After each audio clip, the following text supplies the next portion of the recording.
Ministerio Jesucristo, Rey y Señor, con el licenciado José Arroyo.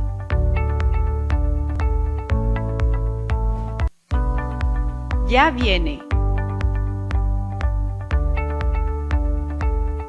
Ministerio Jesucristo, Rey y Señor, con el licenciado José Arroyo.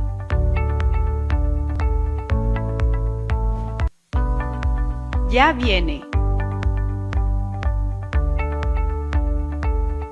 Ministerio Jesucristo, Rey y Señor, con el licenciado José Arroyo.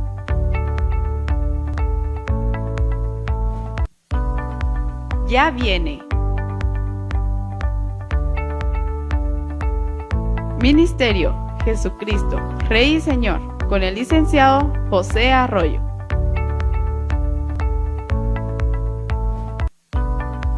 Ya viene. Ministerio Jesucristo, Rey y Señor, con el licenciado José Arroyo.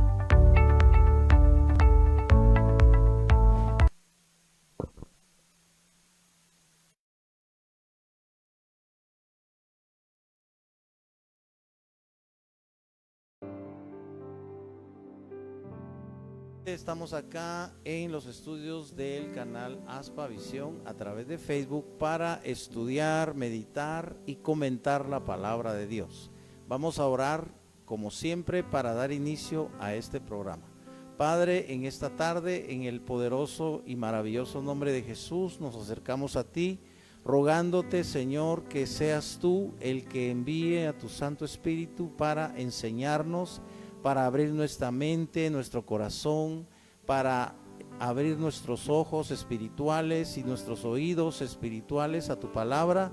Señor, te rogamos que en esta tarde los que puedan ver este programa sean bendecidos por medio de tu palabra, encuentren en tu palabra consuelo, encuentren en tu palabra salvación y encuentren en tu palabra a la persona divina de Jesucristo. Te lo pedimos todo en el nombre maravilloso de Jesús. Amén y amén. Estamos ya terminando el más o menos de comentar, más o menos rápido porque ya lo habíamos hecho, las últimas acciones de Salomón antes de morir, ¿verdad? Porque una de las obras más importantes de Salomón podemos notar que es la construcción del templo, ¿verdad? El templo que su padre David deseaba construir para Dios, pero que Dios le habló a David y le dijo que no quería que David se lo edificara, sino que uno de sus hijos. Le dijo concretamente que uno de los hijos de sus lomos, ¿verdad? Porque desde el punto de vista bíblico los hebreos tienen el concepto, ¿verdad?, de que de los lomos vienen las nuevas generaciones, ¿verdad? Tal vez es una forma de expresión simplemente para no utilizar la palabra directamente que debe usarse, ¿verdad? Que de dónde proviene cada nuevo bebé, ¿verdad?, en relación al varón, ¿verdad? Pero es un concepto hebreo de cómo vienen las nuevas generaciones y notamos que ya estamos en un punto en el que Salomón ha edificado el templo, ¿verdad? Recuerden ustedes que el templo en primer lugar es completamente igual, está basado en el tabernáculo, ¿verdad? Y el tabernáculo, igual que el templo, está dividido en tres partes. Decíamos en la clase anterior las medidas, ¿verdad? Que tenía 20 codos y que como cada codo es de 45 centímetros, entonces son 9 metros por 9 metros por 9 metros, ¿verdad? En la nave central, ¿verdad? Pero está dividido en tres partes y sabemos que en la última parte, o sea, en el fondo del templo está el lugar santísimo, que en el caso del templo de Salomón vimos que él edifica o él manda a esculpir dos serafines, ¿verdad?, que son de 4,5 metros, porque medían 10 codos de altura.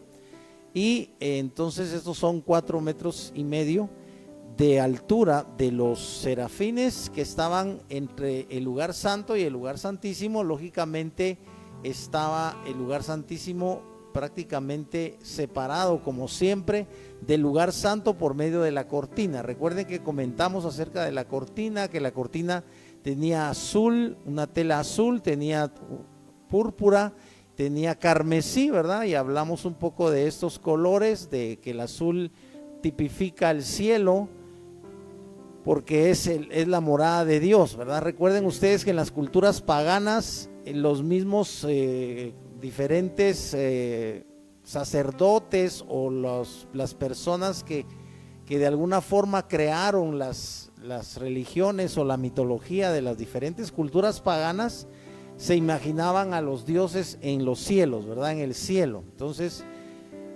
por supuesto, los griegos tenían a uno de los dioses en el inframundo, ¿verdad? Recuerden ustedes que era Hades, el dios del inframundo, ¿verdad? De lo que sería el infierno, pero ellos le llamaban inframundo. El punto es que el azul es un color que tipifica el cielo, porque Dios está en el cielo, ¿verdad? Por supuesto que no está en este primer cielo, que es el que está separado por la atmósfera del resto del universo, ¿verdad? Donde está la tierra, y ese universo tan infinito, tan vasto, es el segundo cielo, y la escritura nos habla de un tercer cielo que probablemente está en otra dimensión, porque no se puede alcanzar con una nave espacial, ¿verdad? Aunque el hombre no ha logrado y muy difícilmente logrará salir del sistema solar, de la galaxia, que es la Vía Láctea, donde está el sistema solar, porque parece ser que la galaxia tiene 100,000 años luz de diámetro. Y se pueden imaginar ustedes cuántos son 100,000 años viajando a la velocidad de la luz. Es una cantidad enorme de tiempo que el hombre no tiene para poder salir de una galaxia, y ustedes saben que hay millones de galaxias en el universo. Entonces el hombre realmente como que está destinado a solo conocer esta galaxia, ¿verdad?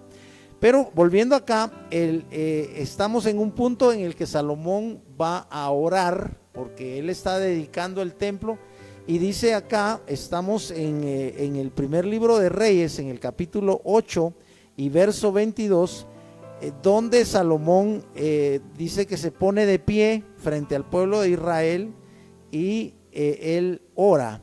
Vamos a leer el 8:22. Dice: luego se puso Salomón delante del altar de Jehová en presencia de toda la congregación de Israel, y extendiendo sus manos al cielo, dijo: Jehová Dios de Israel, no hay Dios como tú, ni arriba en los cielos, ni abajo en la tierra, que guardas el pacto y la misericordia a tus siervos, los que andan delante de ti con todo su corazón. Ya Salomón tenía claro que lógicamente Dios guarda el pacto, dice, y hace misericordia, pero a los que andan delante de él con todo su corazón. O sea, la gente que no trata de, aunque nunca puede nadie engañar a Dios, pero pueden tratar de engañar a Dios, pero no saben que se engañan a sí mismos, ¿verdad? Porque a Dios nadie puede engañarlo. Dice que Dios no puede ser burlado. Y ya Salomón nos está haciendo ver que solo a los que guardan el pacto, mejor dicho, que Dios guarda el pacto y hace misericordia con los que andan delante de él con todo su corazón. Verso 24: que has cumplido a tu siervo David mi padre lo que le prometiste, lo dijiste con tu boca y con tu mano lo has cumplido, como sucede en este día. O sea, Salomón le está reconociendo que gracias a Dios es que él tuvo las riquezas que necesitó para construir el templo, ¿verdad? Porque fue muchísimo oro, muchísimas piedras que tuvieron que traer, muchísima madera. Recuerden que Salomón le pidió madera al rey de Hiram, y el rey le dio cedros de Líbano, le dio diferentes tipos de madera, ¿verdad? Dice, verso 25, ahora pues Jehová, Dios de Israel, cumple a tu siervo David, mi padre, lo que le prometiste diciendo, no te faltará varón delante de mí que se siente en el trono de Israel, con tal que tus hijos guarden mi camino y anden delante de mí como tú has andado delante de mí. Si se dan cuenta, aquí nos expresa Salomón su preocupación y a la vez pone su fe en la promesa que Dios le hace a David respecto de que no faltará quien se siente en el trono. O sea, Salomón lógicamente está pensando como un monarca, como un rey. Perdón, él no está pensando como una persona común y corriente. Más o menos esto es lo que después se podría traducir en que la Escritura nos enseña que debemos cambiar nuestra mente, debemos renovar nuestro entendimiento. Entonces es algo así como que el albañil no puede pensar precisamente como el ingeniero, ¿verdad? Y el ingeniero no puede pensar o no piensa como el músico. Entonces el músico piensa como músico, el ingeniero piensa como ingeniero, el albañil piensa como albañil. Entonces lo que pasa es que de acuerdo a lo que tú tienes en tu mente, así actúas. Salomón está aquí como rey y está preocupado y está interesado en que Dios cumpla la promesa de que Dios cuide, porque solo Dios puede cuidar eso, porque él ya sabe que tarde o temprano va a morir, ¿verdad? Entonces solo Dios puede cuidar que siempre haya alguien sentado en el trono de David. Y por supuesto que Dios lo iba a cumplir, pero Dios sabía que como los hombres somos pecadores, somos imperfectos, Dios sabía de los pecados que iba a cometer Salomón, aunque se lo había advertido, le había dicho que siempre y cuando él no se postrara, él y el pueblo no se postraran ante las imágenes de los dioses paganos, ¿verdad? De las culturas que los rodeaban, como los amorreos, los sirios, incluso los babilónicos, los egipcios. Recuerden ustedes que ellos venían de Egipto y ellos conocían perfectamente la religión de Egipto y sabían cuáles eran los dioses egipcios. Entonces, pero está aquí Salomón remarcando el punto y la necesidad de que sea Dios el que cuide que haya siempre un rey que se siente en el trono de Israel. Dice, no te faltará varón delante de mí que se siente en el trono de Israel, con tal que tus hijos guarden mi camino y anden delante de mí como tú has andado delante de mí. Esto es lo que le dijo Dios a David, ¿verdad? Pero la condición, repito, es que guarden mi camino y anden delante de mí como tú has andado delante de mí. Recuérdate tú que el concepto de camino en la Escritura no se refiere a un camino, ni a una carretera, ni a un sendero, sino que se refiere a la manera en la que tú te conduces. Tu camino es tu caminar, pero no tu caminar físico, que vas de tu casa al trabajo y del trabajo vas digamos al supermercado y del supermercado a tu casa y de tu casa a la iglesia, no, sino que se refiere a cómo te conduces, cómo te comportas. Entonces, ¿cuál es tu conducta? Ese es el caminar. Y la Escritura es tan puntual en este sentido que recuerden ustedes que Jesús mismo dice, yo soy el camino, la verdad y la vida. Pero aquí nos hace ver que increíblemente Dios siempre tiene en cuenta cómo te comportas, cómo caminas, cómo te conduces, a dónde vas. Piensa bien a dónde vas, con quién vas. A veces tú vas a lugares que no debes ir. Lógicamente una persona que es alcohólica no debe ir a una cantina, no debe ir a un bar, ¿verdad? Porque es alcohólica y ahí se va a beber. Entonces son lugares que lógicamente no debe visitar. Las personas que quieren ser fieles a su esposa y no son cristianas, por supuesto, ¿verdad? Porque los cristianos se supone que tenemos cierta moralidad que aunque no nos impide forzosamente no nos impide hacer ciertas cosas, moralmente estamos nosotros con esa prohibición, ¿verdad? Pues estoy hablando concretamente del adulterio, ¿verdad? El que no es cristiano, la persona que no teme a Dios, la persona que simplemente sabe que Dios existe, pero hasta allí, ¿verdad? Es una persona normal, entre comillas, pero no sabe las consecuencias terribles del adulterio y puede ser que le guste ir con una prostituta. Está casado y sin embargo ya tiene muchos años de estar casado y él quiere estar con otra mujer y no tiene problema en ir y pagar por una prostituta. Ustedes saben que la prostitución es una profesión antiquísima, ¿verdad? La escritura habla, por ejemplo, de que la nuera de Rubén, uno de los hijos de Jacob, quería tener más hijos, ¿verdad? Pero se había muerto los hijos, el esposo de ella se había muerto, y entonces ella dice que se viste de prostituta y se va a parar a una esquina, y como las prostitutas parece ser que se cubrían la cara, entonces ya me acordé, no era Rubén, sino que era Judá, pero siempre uno de los hijos de Jacob, y Judá resultó acostándose con su nuera, ¿verdad? Porque no se quería casar con ella, y ella recurrió a ese ardid, ¿verdad? A ese truco para que él se acostara con ella, y él se acostó con una prostituta, según él, que si la prostituta realmente era su familiar, ¿verdad?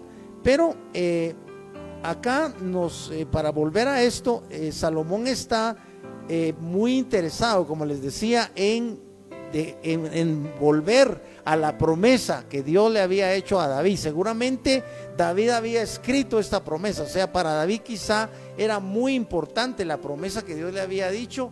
Y ustedes saben que la misma escritura en determinado momento le dice a algún profeta, le dice, escribe la visión, ¿verdad? Dios le habla a muchos profetas, y podemos ver a Jeremías o a Zacarías o a Ezequiel, profetas a los cuales Dios les habla y les dice específicamente que escriban. Entonces parece ser que esta promesa ya la había escrito David, porque estamos hablando de un momento en el que ya David no estaba presente, y sin embargo Salomón sabía de esta promesa. La acabamos de leer ahora en el verso 26 dice, ahora pues, oh Jehová, Dios de Israel, cúmplase la palabra que dijiste a tu siervo David mi padre. Pero es verdad que Dios morará sobre la tierra. Ahora Salomón está preguntando, porque como el templo es para que Dios habite en la tierra, ¿verdad? Para que, aunque la escritura dice que los cielos es el trono de Dios y la tierra es el estrado de sus pies, o sea, Dios solo pone los pies en la tierra, pero aquí Salomón está haciendo la analogía, ¿verdad? O está preguntándose si realmente Dios, que es tan grande, porque él ya dijo que los cielos de los cielos no pueden contener a Dios, entonces él reconoce que el templo, por más que sea grande, para Dios es minúsculo, ¿verdad? Porque Dios es tan grande. Y por eso pregunta aquí que los cielos de los cielos no te pueden contener, cuanto menos esta casa que yo he edificado. Con todo tú atenderás a la oración de tu siervo y a su plegaria, oh Jehová Dios mío, oyendo el clamor y la oración que tu siervo hace hoy delante de ti. Que estén tus ojos abiertos, esta es la petición de Salomón, oigan, que estén tus ojos abiertos de noche y de día sobre esta casa, sobre este lugar del cual has dicho, mi nombre estará allí, y que oigas la oración que tu siervo haga en este lugar. En este caso, Salomón está refiriéndose específicamente al templo, y se está refiriendo específicamente a la oración que haga Salomón, y lógicamente también a la oración que hagan los sacerdotes, ¿verdad? De Dios. Y el verso 30, que es el último, oye pues la oración de tu siervo y de tu pueblo Israel. Si se dan cuenta, también se refiere al pueblo de Israel. Cuando oren en este lugar, también tú lo oirás en el lugar de tu morada, en los cielos. Escucha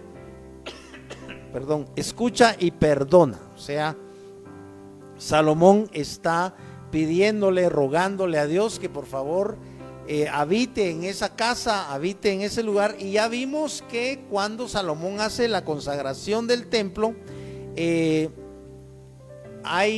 dice que la casa se llena de la Shekinah de Dios. Recuerden ustedes que cuando Dios se manifiesta, en algunas ocasiones se manifestó en el Antiguo Testamento, Dios se manifestó también en forma de una nube, y esa manifestación es la Shekinah de Dios. A veces Dios se puede manifestar en una nube, en la forma de una nube. Dios se te puede manifestar en el rocío, por ejemplo. Dios se te puede manifestar a través de la lluvia. No que la lluvia sea Dios. Tú sabes que hay una concepción filosófica que considera que las cosas y la naturaleza y todos los seres vivos que existimos, no solo los seres humanos, sino los animales, las plantas, creen que es Dios. O sea que Dios está compuesto, entre comillas, de todo lo que existe. Tú sabes que eso se llama panteísmo, y que es una forma de concebir a Dios, pero por supuesto que es una forma errónea de concebir a Dios, porque es cierto que Dios hizo todas las cosas, pero Dios no es toda la creación. O sea, Dios no es las estrellas que Él hizo, Dios no es las galaxias o los planetas o los sistemas solares, Dios no es las Pléyades, Dios no es la tierra, Dios no es la naturaleza que está en la tierra, Dios no es la lluvia. Dios es la persona divina que creó todo eso, pero Él se puede manifestar a través de lo que Él desee. Él se puede manifestar a través de la lluvia, a través del rayo, a través de como te estoy diciendo, a través de una nube, a través del rocío. Pero nosotros podemos sentir la presencia de Dios sin necesidad de tratar de ver algo, porque tú sabes que Dios es invisible y dice que nadie puede ver el rostro de Dios. Recuérdate tú que cuando Moisés le pide a Dios que le muestre su gloria, el Señor le dice: está bien, voy a poner mi mano en la hendidura de la peña y voy a pasar proclamando mi nombre. Es interesante porque en ese pasaje dice que Dios mismo es el que proclama su nombre. O sea, Dios mismo, por así decirlo, es el único que se puede jactar de sí mismo. O sea, Dios mismo, como decimos en Guatemala, es el único que se puede echar flores a sí mismo.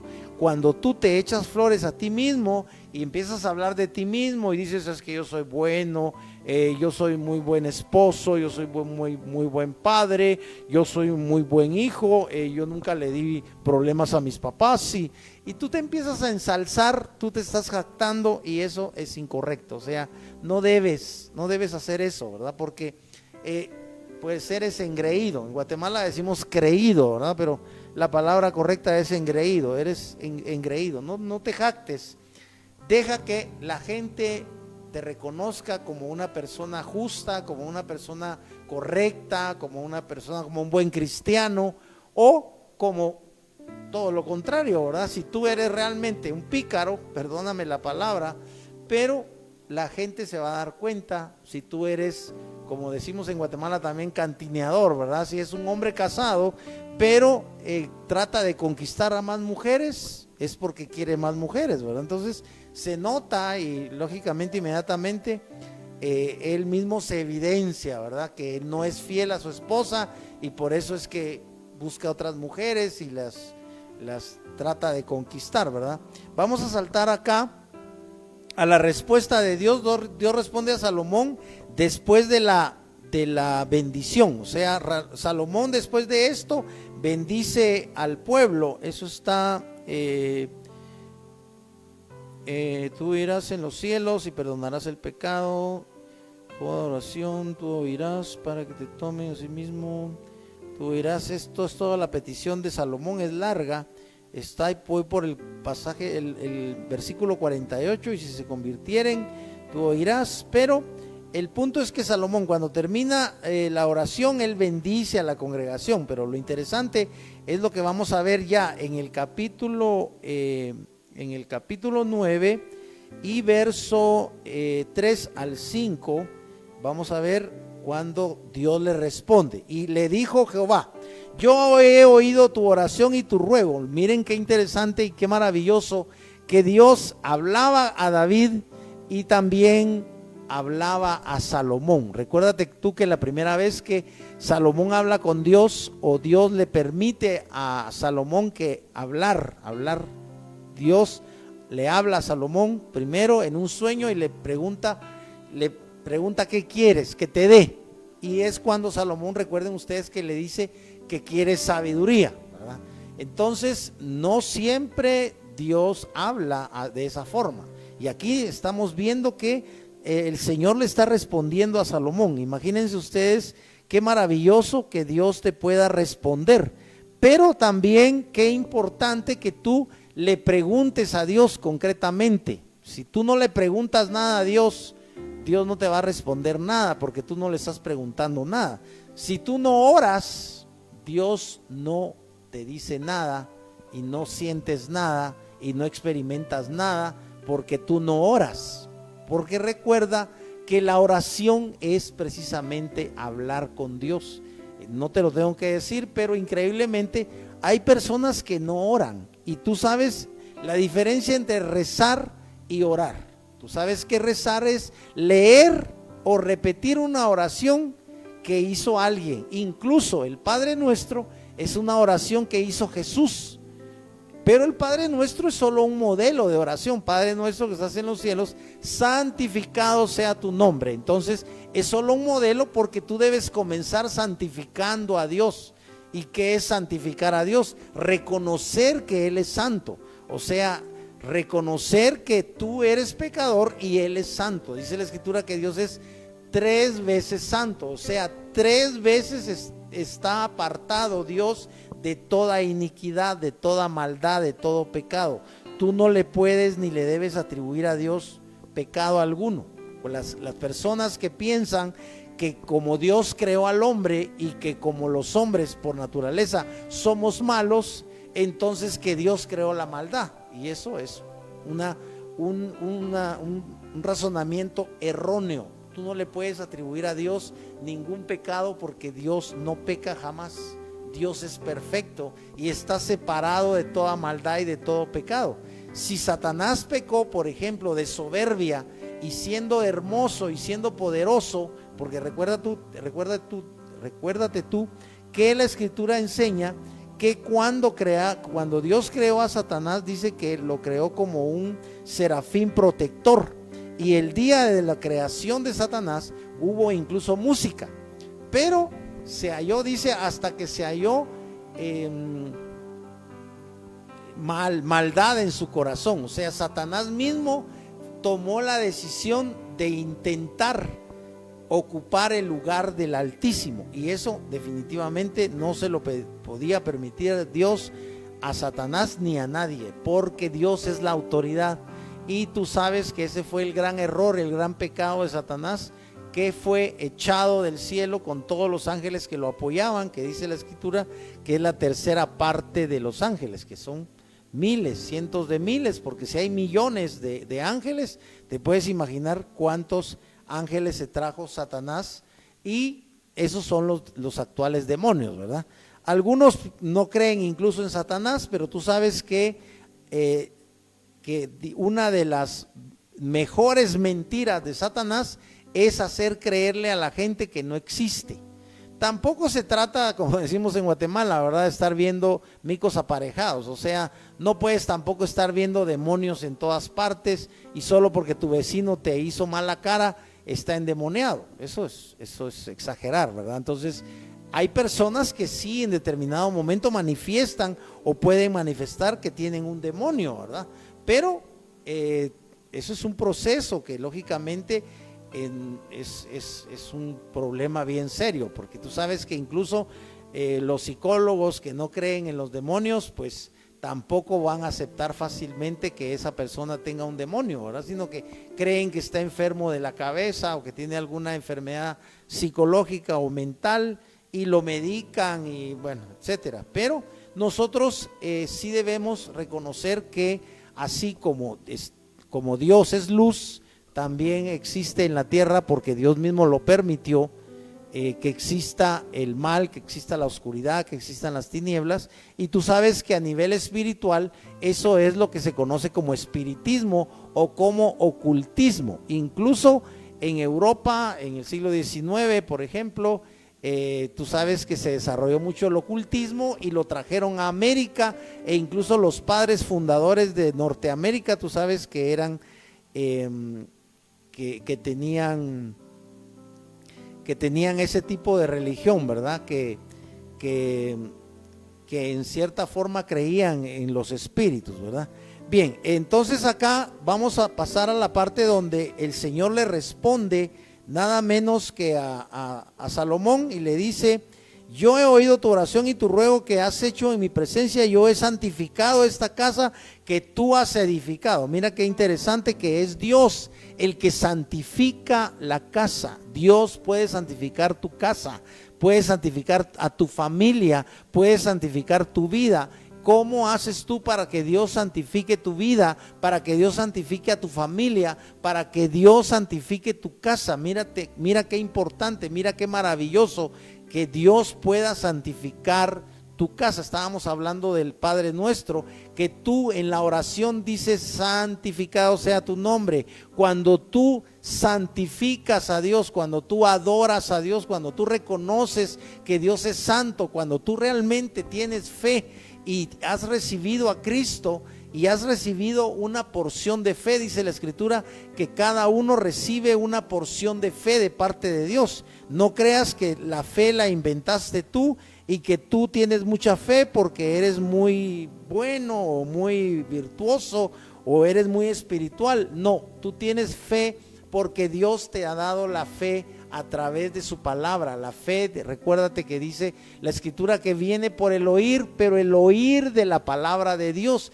Esa es la importancia de que tú leas la palabra de Dios. Concéntrate en la palabra de Dios. Si tú solo lees sobre deportes, si solo miras partidos de fútbol, o si te gusta el básquetbol o el béisbol, o te gusta, no sé, los juegos de cartas y otros tipos de juegos, o en mi caso, ¿verdad?, que me gustan mucho las películas de acción, pero hay un momento para todo, dice la Biblia, debajo del sol. O sea, hay un momento para que tú veas televisión, pero también debe haber un momento en el que tú oras, y tú eres el que puedes pedirle a Dios que descienda. Por eso recuérdate tú que Dios, ya al haber enviado a Cristo, y Cristo al haber pagado en la cruz del Calvario por nuestros pecados, y al haber resucitado, Él ya nos reconcilió con Dios, reconciliados para con Dios por medio de Jesucristo. Dice: tenemos paz para con Dios. Ahora, a través de Cristo tú ya puedes orar libremente, ya puedes tener fe. Esa fe te la da Cristo mismo, porque dice que Jesús es el autor y consumador de la fe. Cuando tú recibes a Cristo, o cuando tú recibas a Cristo, si no lo has recibido, si tú no lo has recibido, no vas a tener fe. La fe que va más allá de que creas simplemente que Dios existe, porque muchos millones o miles de millones de personas creen que Dios existe, pero ya no se trata simplemente de que Dios existe allá, sino se trata de que Dios exista adentro de tu corazón, dentro de ti. Por eso es que Jesús dice: si yo toco a la puerta y si abres la puerta, entraremos y cenaremos con Él y haremos morada. Porque Jesús habla como Dios, que recuérdate tú que Dios habla en plural. Cuando tú recibes a Cristo, recibes a Dios, y nada menos que Cristo te da el Espíritu Santo.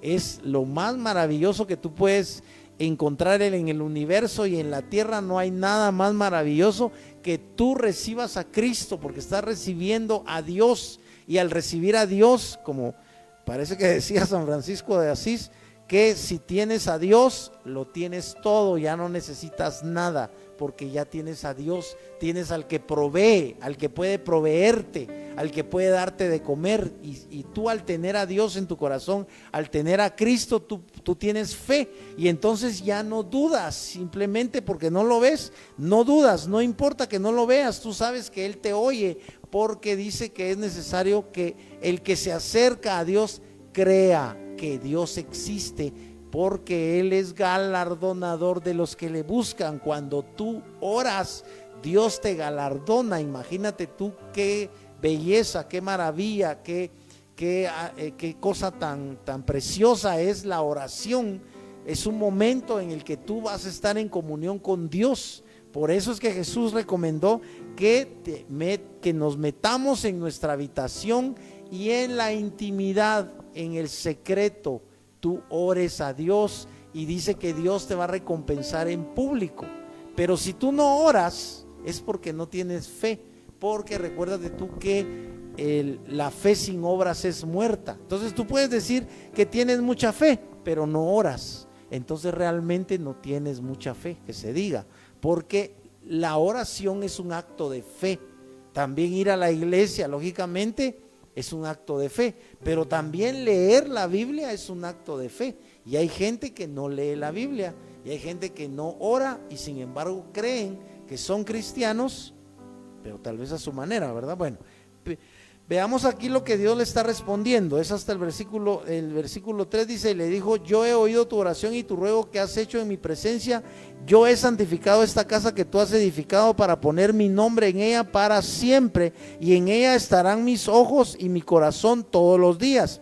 Y si tú, aquí viene la condición, miren, y si tú andas delante de mí como anduvo David tu padre, en integridad de corazón. Imagínate tú qué difícil ser íntegro de corazón, porque todos fallamos, todos mentimos, todos engañamos, todos somos pecadores, no hay justo ni a uno.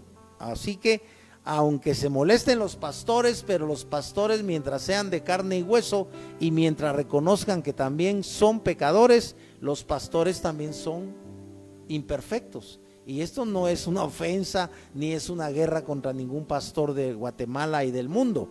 Sencillamente los pastores, hermanos, son personas normales de carne y hueso.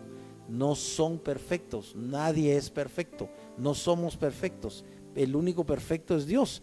Y si tú andas delante de mí como anduvo David tu padre, en integridad de corazón y en equidad, haciendo todas las cosas que yo te he mandado y guardando mis estatutos y mis decretos, yo afirmaré el trono. Ya se fijaron que la condición para que él cumpla la palabra que le dio a David, le está diciendo a Salomón que esa es la condición. Entonces, si él anda íntegramente en su corazón delante de Dios, entonces Dios dice: yo afirmaré el trono de tu reino sobre Israel para siempre, como hablé a David tu padre, diciendo: no faltará varón de tu descendencia en el trono de Israel. Pero esa es la veamos del verso 6 al 9 está la advertencia. Mas si obstinadamente, mira bien, de una vez Dios está usando acá el término obstinado. Recuérdate quiénes son obstinados, y nada menos que los obstinados son los burros, los asnos.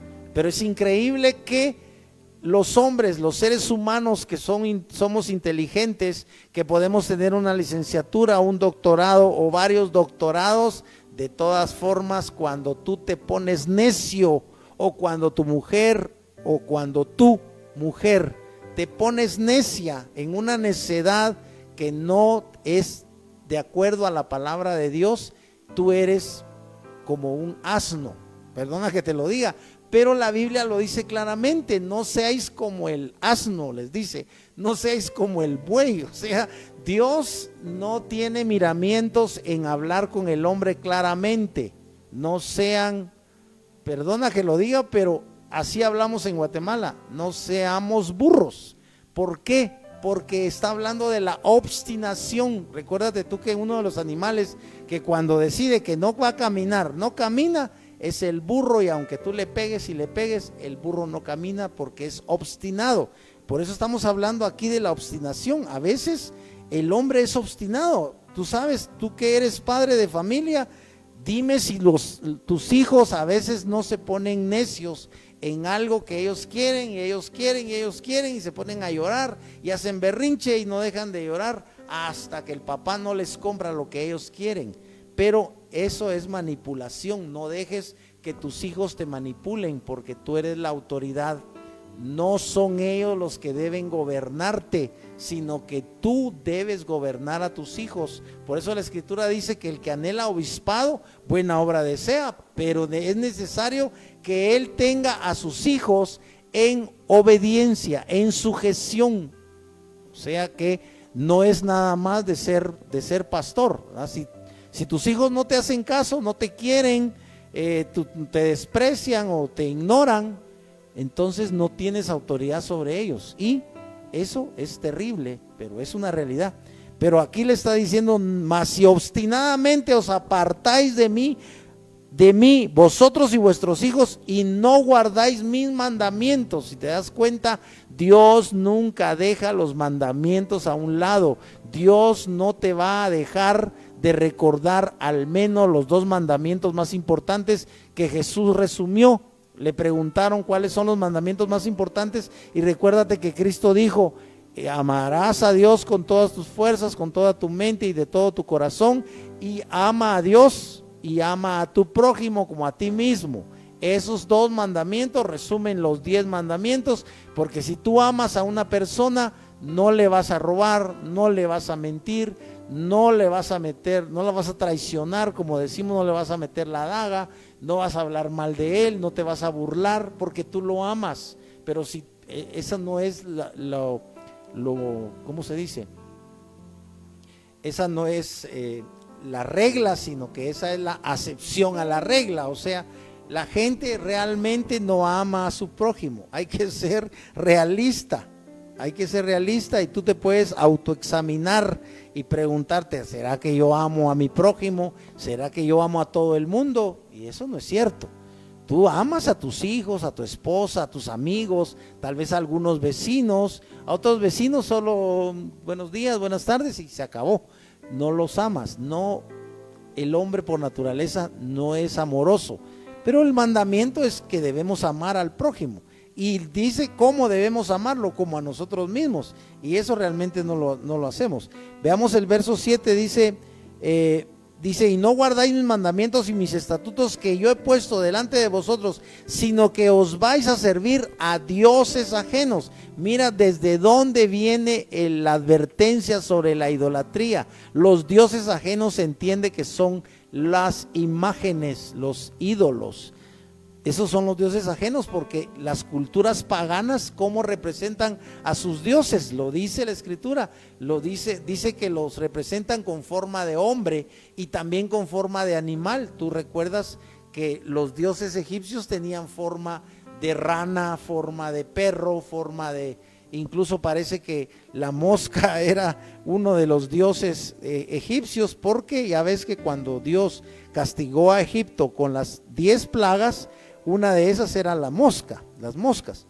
Dice el verso 7: y yo cortaré a Israel de sobre la faz de la tierra. Le está advirtiendo que si no guardan los mandamientos, les está advirtiendo que si se van a servir a dioses ajenos y los adoráis, o sea, si caen en idolatría, que fue lo que le pasó a Salomón, cayó en idolatría. Si caen en idolatría, dice: yo cortaré a Israel de sobre la faz de la tierra que les he entregado. Mira la advertencia: y esta casa que he santificado a mi nombre, yo la echaré de delante de mí, e Israel será por proverbio y refrán a todos los pueblos. Si tú le construyes a Dios un templo, pero tú no guardas los mandamientos de Dios, tú no oras, tú no te preocupas por saber cuál es la voluntad de Dios, tú no vives conforme a la Escritura, tú no recibes a Cristo, no crees en Cristo, simplemente le hiciste una iglesia a Dios porque pensaste que lo podías congraciarte con Él, ¿verdad? Pero si tú no vives una vida recta moralmente, si no vivimos una vida de santidad, recuérdate que eso es tan importante, que la Biblia en primer lugar le dice al pueblo de Israel: sed santos porque yo soy santo, y luego el apóstol Pablo nos lo recuerda a todos los cristianos. También los cristianos nos dice la Escritura que seamos santos en toda nuestra manera de vivir. Es complicado, hermanos, porque todos fallamos, a veces decimos malas palabras y ya con eso estamos fallándole a Dios, pero es la realidad. A veces tú te enojas y dices palabrotas, pero puedes pedir perdón y puedes tratar de pedirle al Señor que te cambie tu vocabulario, que te cambie el carácter, que te cambie el temperamento, que no seas neurótico como a veces somos, ¿verdad? Que no seas, a veces somos vengativos, o a veces somos egoístas, o somos avaros, y son muchos sentimientos, ¿verdad? Negativos. Verso 8, y esta casa que estaba en estima, cualquiera que pase por ella se asombrará y se burlará y dirá: ¿por qué ha hecho así Jehová a esta tierra y a esta casa? Y dirán: por cuanto dejaron a Jehová su Dios, que había sacado a sus padres de tierra de Egipto, y siguieron a dioses ajenos y los adoraron y los sirvieron, por eso ha traído Jehová sobre todos ellos este mal. O sea, Dios se los estaba advirtiendo, y fue lo primero que hizo Salomón: se fue detrás de los dioses ajenos. Salomón falló en este sentido porque él no guardó la palabra de Dios. Al final de su vida, Salomón fue infiel porque se volvió idólatra. Aquí hay muchas cosas, vamos a ver, aquí está vamos a adelantarnos solo para terminar con esto de la apostasía, que está en el capítulo 11, lo vamos a leer acá en la Reina Valera, está en el capítulo 11, después vamos a regresar en el próximo programa un poquito acerca de cómo tenía Salomón el templo, cuánto le había costado, pero vamos a terminar, ya se nos fue el tiempo, vamos a terminar con la apostasía de Salomón, que está en el capítulo 11, verso del 1 al 13, para que tú te des cuenta qué pasa con Salomón. Ya le había advertido Dios, Salomón había construido el templo estaba construido de acuerdo al modelo del tabernáculo. En el templo había un lugar santísimo donde nada menos que estaba el arca, estaba un lugar santo donde estaban las mesas de la proposición, de los panes de la proposición, estaba el incensario de que tenía que tener incienso continuo. El incienso era aromático, incluso tenían prohibido hacer el incienso de esa misma forma, de esa misma fórmula de incienso. Ellos tenían prohibido hacer incienso para ellos. Ellos debían respetar esa fórmula de incienso que se usaba en el templo y no debían usarla para ellos mismos en su casa. Ese era el incienso que era especial para el templo de Dios. Y tenían también las lámparas, ¿verdad? Que son los candelabros que tenían 7 brazos, ¿verdad? Y eran para la luz, ¿verdad? Porque estamos hablando de una época en la que no había luz eléctrica, ¿verdad? Ni siquiera se imaginaban ellos que iba a existir esta maravilla de que nosotros podemos tener la luz acá en la habitación. Tú puedes tener, yo por ejemplo tengo muchas lámparas en mi casa, me encantan las lámparas, tengo más de 20 lámparas, tengo lámparas en todos lados, y tú puedes tener lámparas cuantas lámparas quieras. Tú puedes comprar 1000 lámparas si quieres, y puedes tener lámparas por todos lados, porque es una maravilla. Imagínate, tú tienes la luz, cuántos tipos de lámparas existen, miles de modelos de lámparas, que no te alcanzaría el dinero para comprar tanta lámpara, no la necesitas. Pero el punto es que las lámparas se referían a o fundamentalmente eran para alumbrar, porque recuérdate tú que Dios es luz y Dios habita en luz inaccesible, y cuando nosotros vamos a Cristo tenemos que tener el concepto de que sin Cristo nosotros estamos viviendo en la oscuridad. Y cuando damos el paso de fe, de entregarnos a Cristo, de decirle a Dios que sí queremos a Cristo, porque la Biblia dice claramente, recuérdate tú en el versículo de oro, porque de tal manera amó Dios al mundo que ha dado a su Hijo unigénito. Dios ha dado a Cristo, y cuando dice que Dios lo ha dado, ¿qué espera Dios? ¿Qué esperas tú cuando tú das algo? Cuando tú vienes y le das algo a alguien, tú le regalas un pedazo de pastel, o le regalas, no sé, flores a una mujer que te gusta, o una mujer le regala, no sé, algo a su hijo, o cuando tú le regalas algo a tu amigo. Una vez mi amigo me regaló un libro de música, me regaló el libro, y ya entiendes tú que es un regalo, no te costó nada. ¿Y qué haces tú cuando te regalan, cuando te dan algo? Tú lo recibes. Dios está dando a Cristo. De tal manera amó Dios al mundo que ha dado a su Hijo, Pero ¿qué pasa con el ser humano? Le están dando a Cristo, le están dando lo más bello, lo más maravilloso del universo, te están dando lo más valioso, que es el perdón de tus pecados, te están dando a Cristo, que es la vida eterna.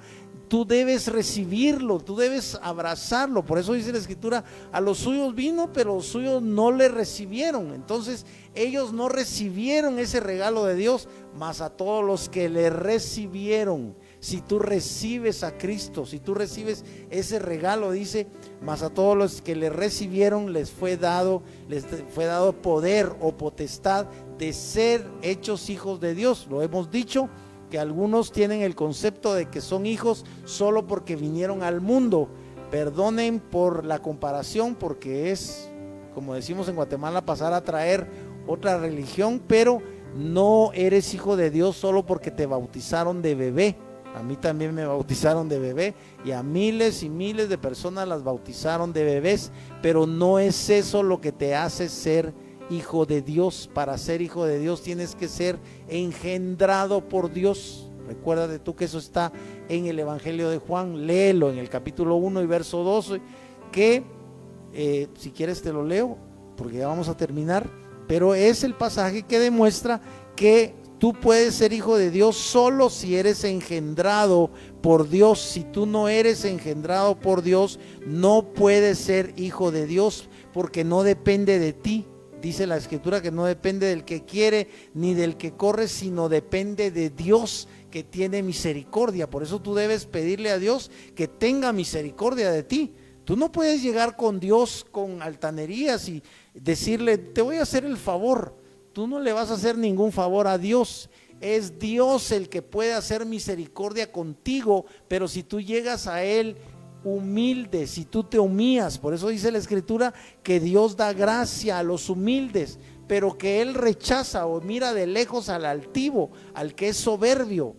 Tú no vas a alcanzar nada con Dios si tú eres soberbio. Si tú no llegas con Dios humilde, si tú no te humillas, si tú no reconoces que realmente, recuérdate tú que la Escritura dice que desde la coronilla hasta la planta de los pies no hay en nosotros sino hinchazón y podrida llaga. Lo dice, si tú quieres leerlo, lo dice en Isaías. El hombre es desde la coronilla hasta la planta de los pies, o sea, todo el hombre, moralmente hablando. Tú puedes estar vestido con un traje Christian Dior o no sé, con un traje carísimo que te puede costar $2,000 y puedes estar perfumado con los mejores perfumes, pero moralmente, si no tienes a Cristo, si no has sido limpio por la sangre de Cristo, si está tu pecado ahí, si tú eres un ladrón o eres un asesino o eres un narcotraficante o eres un gran mentiroso o eres un gran mujeriego, o las mujeres son puntos suspensivos, ¿verdad? Tú ya sabes, cuando una mujer es una mujer honesta, que es fiel a su esposo, es una dama, es una mujer que no da lugar a que otro hombre, porque es casada, no da lugar a que otro hombre se fije en ella, o no da lugar, no le hace ojitos, no le coquetea a ningún otro hombre, porque es una mujer casada y respeta a su marido. Pero tú sabes que no todas las esposas son así. Hay mujeres que son infieles, lo dice la Escritura y tú lo sabes. Ni siquiera tengo que leerte la Escritura, pero solo te voy a leer este verso. Mas a todos los que le recibieron, a los que creen en su nombre, les dio potestad de ser hechos hijos de Dios, los cuales, oye bien, no son engendrados de sangre, ni de voluntad de carne, ni de voluntad de varón. Un varón que está hecho de carne y hueso no puede engendrar hijos de Dios. O sea, tu papá te engendró, y porque tu papá te engendró, eres hijo de un hombre, porque tu papá era hombre, mi papá era hombre, y por mi papá, gracias a Dios, estoy acá en la tierra como tú. Gracias a Dios por tu papá, lógicamente por tu mamá, ¿verdad? Pero me refiero a que fuiste engendrado en la matriz de tu mamá, como yo y como cada persona. ella lógicamente pasaron los 9 meses y nos dio a luz, ¿verdad? Ellas son las que conciben, pero los que engendran somos los varones. Pero aquí no eres hijo de Dios por ser engendrado por un varón, porque ese varón que es tu papá, con todo el respeto que me merezca, tu amado padre es de carne y hueso, es de sangre y carne. Y aquí dice que no, los hijos de Dios no son engendrados de sangre ni de voluntad de carne, porque nuestros padres son de carne y hueso igual que nosotros, ni de voluntad de varón, porque nuestros padres son varones, sino de Dios. Tú solo puedes ser hijo de Dios si eres engendrado por Dios. Desafortunadamente se nos fue el tiempo y vamos a continuar y a terminar con el pasaje donde estábamos, estábamos por leer, vamos a tener que dejarlo hasta ahí, pero estábamos por leer la apostasía de Salomón. Se me fue y ya no hay tiempo, pero les ofrezco que vamos a llegar a la apostasía de Salomón en la próxima clase. Ahora vamos a orar para quedar despedidos. Padre, en esta tarde te damos infinitas gracias, Señor, por tu palabra. Señor, reconocemos que no tenemos la capacidad para entender tu palabra. A veces es muy profunda, a veces es muy hermosa, a veces es complicada, pero te rogamos, Señor, que podamos entender tu voluntad. Señor, te rogamos que tú abras nuestro entendimiento, que nos des sabiduría, Señor, que nos des inteligencia, que nos des entendimiento. Padre, ten misericordia de mí y ten misericordia de los oyentes, Señor, que podamos comprender la importancia de tu mensaje, de tu evangelio, que podamos comprender la importancia de creer en Jesucristo. Tu palabra dice que el que cree en Jesucristo no es condenado, pero el que no ha creído ya ha sido condenado. Padre, en el nombre de Jesús oramos para que en lugar de que haya condenación para los oyentes, que haya salvación, que los oyentes, Señor, puedan creer en Cristo, puedan reconocer que sin Cristo no podemos tener vida eterna, sin Cristo no podemos tener perdón, sin Cristo no podemos ser limpios en nuestra alma. Señor, te rogamos en el nombre poderoso de Jesús que la salvación, Señor, llegue a los hogares de los televidentes, que Cristo pueda llegar a cada uno de los hogares y pueda tocar la puerta del corazón, Señor, de todos los que escuchan estos programas, y Cristo sea el que toque la puerta y ellos abran la puerta de su corazón, abran la puerta de su alma, abran la puerta completamente de par en par para que entre Cristo, y al entrar Cristo que puedas tú, Señor Dios, morar en esos hogares, en esos corazones, en esas familias.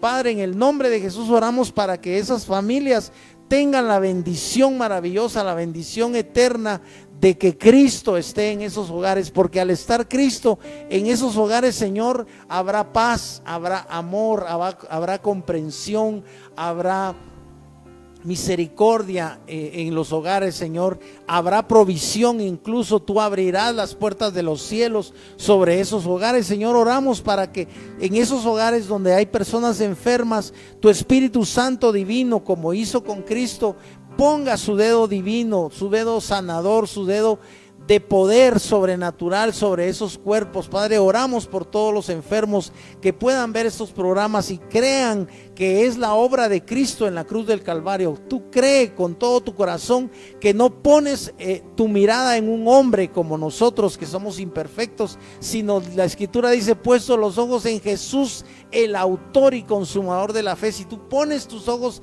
en Jesús y por fe tú lo miras, aunque no podemos ver a Dios, pero por fe tú lo miras, tú puedes salvarte. Si tú te entregas a Cristo esta tarde, si tú le entregas a Cristo tu corazón y toda tu vida. Padre, en el nombre de Jesús oramos para que los televidentes sean bendecidos, Señor, con la visitación de tu Espíritu Santo, para que sean sanos, Señor, para que sean libres, para que sean bendecidos, prosperados, Padre. Todo esto lo pedimos en el poderoso y maravilloso nombre de Jesús.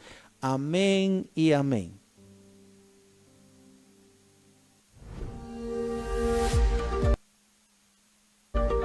Aspa Visión, tu conexión directa con Dios.